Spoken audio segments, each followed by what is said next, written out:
Kami na. Nantok na eh. Balas na kami. Ah.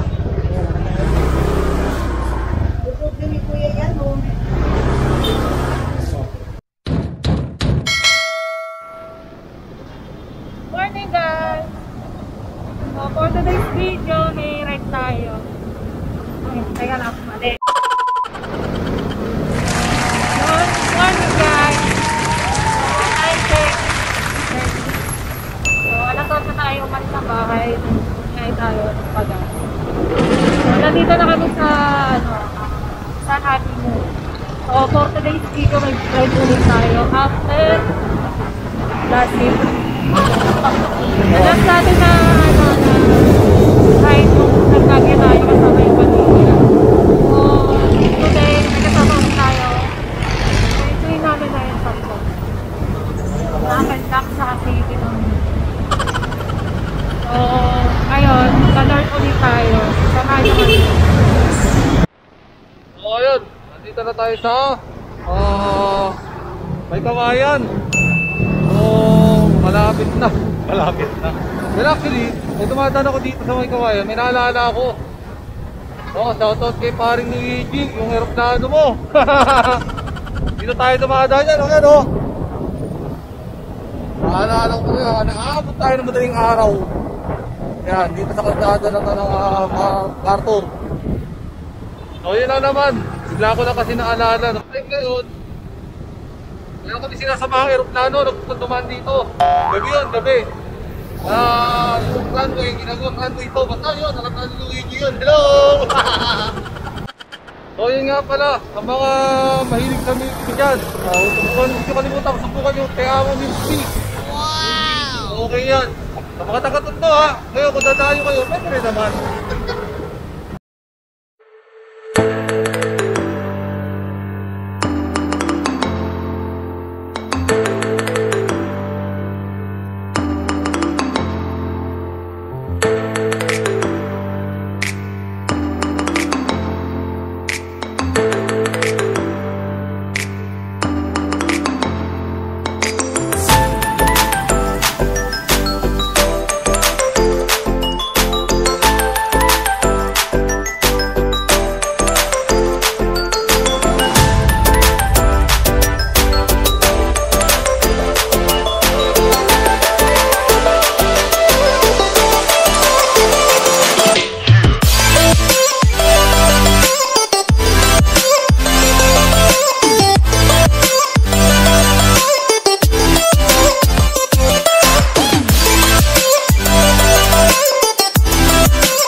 Sa San Marcelino, Zambales. Kunti pa, lapit na. Ano na lang kami? 40 kilometers na lang, malayo mo pala. Oh, 40. So, ito na nga. Medyo mainit na. Inabot na kami ng takwali. Bumalis kami kanina, alas 8. 1 o'clock na pala! So, yung kasama natin, sila Riley, baby natin, nandun doon sa Super Espresso, malapit na rin sila. Nag-expressway yung mga yun eh. So, kami, ito, ma'am, stop over, magpapahinga muna. At kailangan natin magpahinga. So, yun. Hanap po na kami makakainan, pagod na, at tanghalihan. Sige na, balik kami, bye-bye! A few moments later. So, yun. Dito na kami sa Jollibee San Marcelino. At grabe, ang init na. Oh no! Ito Nagtutrik yung araw. Tapos wala pa sila Riley, so kakain muna tayo, alauna na eh.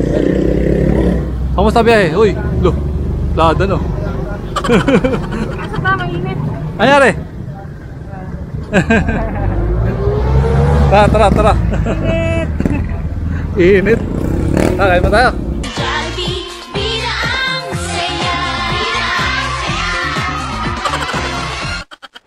Oh yun. Tapos na kaming halian dito sa Jollibee, no? Nasa dito na sila Riley Bot. Woo! Init, grabe. Yan o. Hindi na kasha. Oh, nangyari dyan? Hindi na kasha eh. Hindi ka sa likod? Yun lang. Savage! Okay. So ito, palit tayo. Palit tayo. Ayan o. Palit tayo, kami naman ang pumotor. Hindi na, kayo na lang. Para di na tatapos sa kalsada, layo. So ayan. Sana, espresso natin. Yung plaka na, kabit na. Woo! Plaka din. So tara. Oh, ayaw makapagpalit. Tara. So yun, diretso tayo dyan. Konti na lang yan. So let's go, wait tayo sa motor natin. So ayan na sila. Nagkita-kita rin kami sa baka. So susundan natin sila kasi sa totoo lang, di ko din alam to. Maasa lang ko sa Google Map.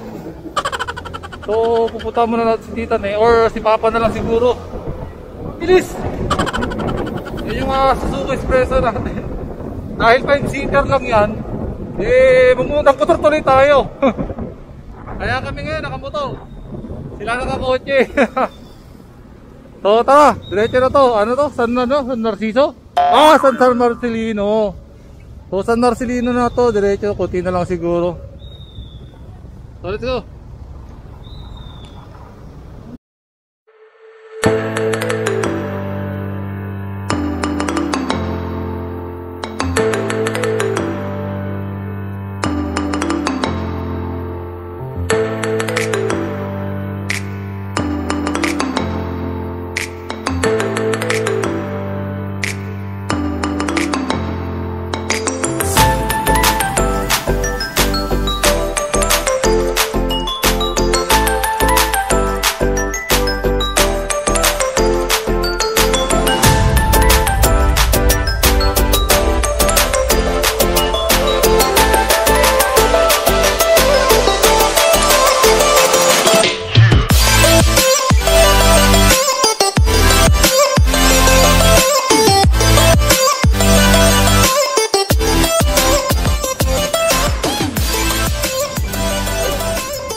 Ano na lang to?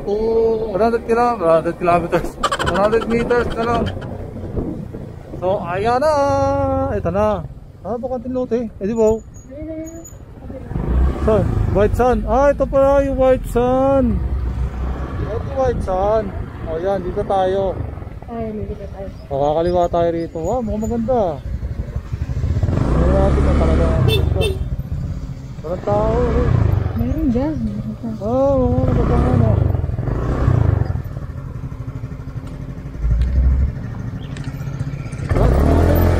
The next day. So yun guys. Hello. Dito na kami sa White Sun Beach Resort. So kadarating lang namin.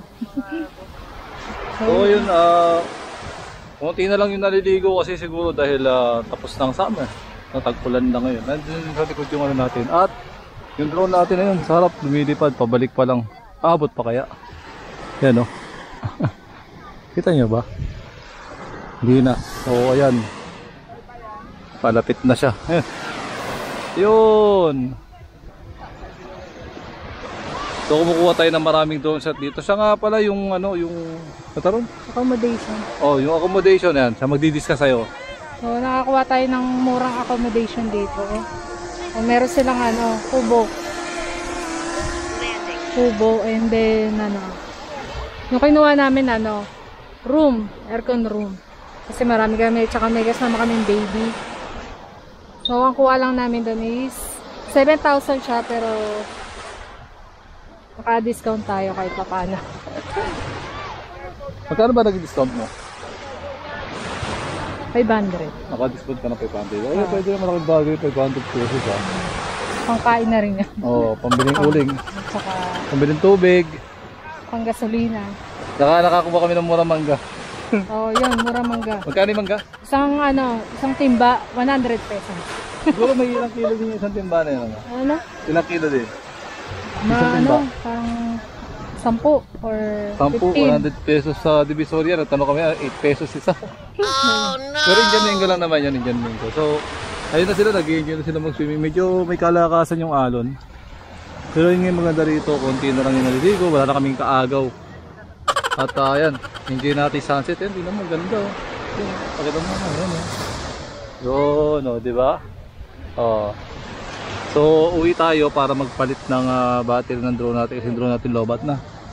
Then check natin kung magkano yung mga, ano, tawag yan? Kubo. Kung pagka day swimming, pwede na yung kubo. O, tara, tour namin kayo sa kwarto. Let's go. 3 days later. So, yun guys. I-tour ko kayo sa kubo. Bago tayo pumasok doon sa aircon room na kinuha namin, dito muna tayo sa kubo. So, ang presyo pala nito 1.5 overnight. Then, Hello. ang day tour dito 300 per head.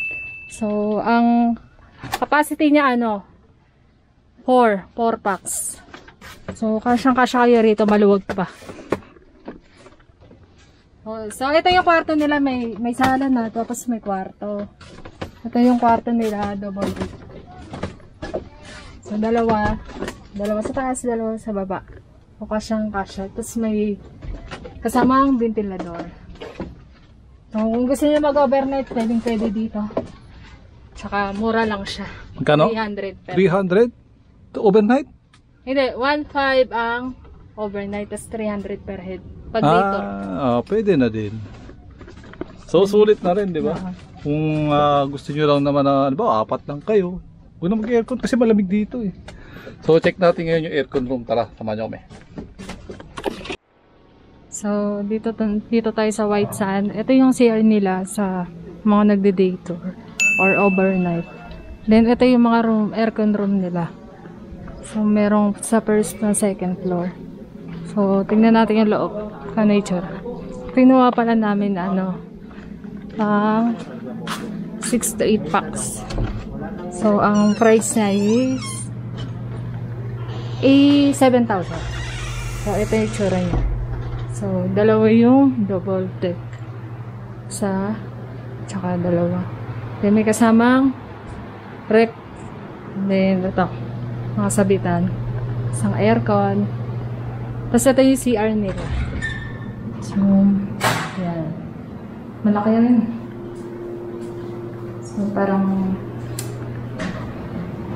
pwede na rin sa pressure.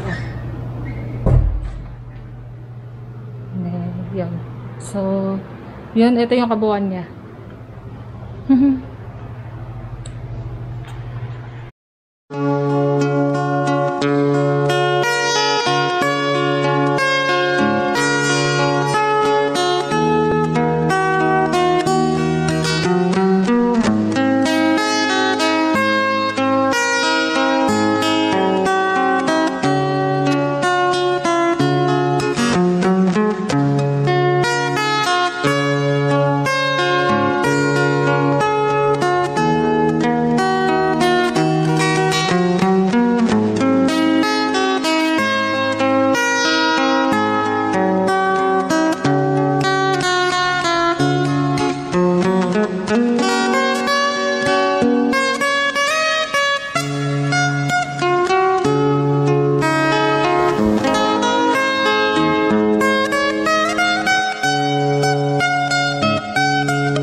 So yun guys, good evening. At wala na nga ako nakikita, ni sarili ko, di ko na makita. So yun na, dito na nagtatapos ang ating family outing dito sa Zambales. Well, actually, napansin nyo naman, di ba? Wala tayong masyadong video.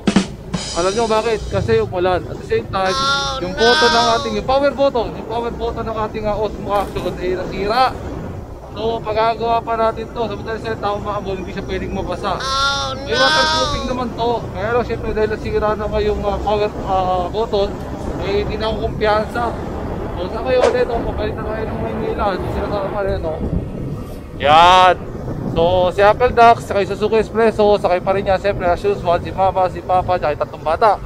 Yan tayo dito sa ating Honda Click. Siyempre, sa 2018 na version ng Honda Click, pero napakatipid pa rin ito sa gasolina. Bakit ka mo?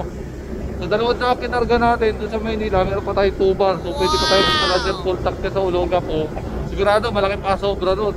At bukod doon, nakatipid din tayo doon sa kwarto. Kasi yung kwarto, good for 8 packs, nakabayad tayo 7,000. Tapos sa 7,000 na yun, meron pa kami yung baon na airbed na pang 4 person. So doon kami natulog sa airbed for the reason na si Riley kasi hindi pwede sa masikip. Well, maluwag naman yung kwarto kasi bawat deck, kasi double deck dalawang double deck yun, kasya ron 3 kung 2,000, pero binilang yun ng management siguro sa dalawa. Tapos dapat check out tayo ng alas 12, pero dahil nabitin nga tayo dahil umuulan at anong oras rin tayo dumating kahapon, eh nagbayad tayo ng 100 pesos per extension. Imagine mo yun, napakamura pa rin. Another 800 pesos lang yun. Dahil sa pagkain, hati-hati naman kami kasi kasama ko yung tita ko. Tinulungan niya ako sa gastos. Sinakot na, hey, happy birthday girl yan ngayon. Happy birthday, happy birthday sa kanya. Pakain siya ng cake, tatlong soft drink, ice cream, saka bigas. Then ayun nga, nagbaon lang tayo ng mga konting pantawid gutom lang. Then pinapunta natin dito yung mga kamag-anak namin dito sa Zambales. Kaya sila kita Babalik kami dito para i-install sa kanya yung 200 watt solar setup natin na tinanggal natin dun sa dati nating setup. So eto ba, sana masundan pa to. Tignan natin kung sa Friday makakabalik pa tayo. So sa ngayon, mabiyahin na muna kami. Iwan naman namin kayo rito. So see you next vlog. Bye bye! happy birthday.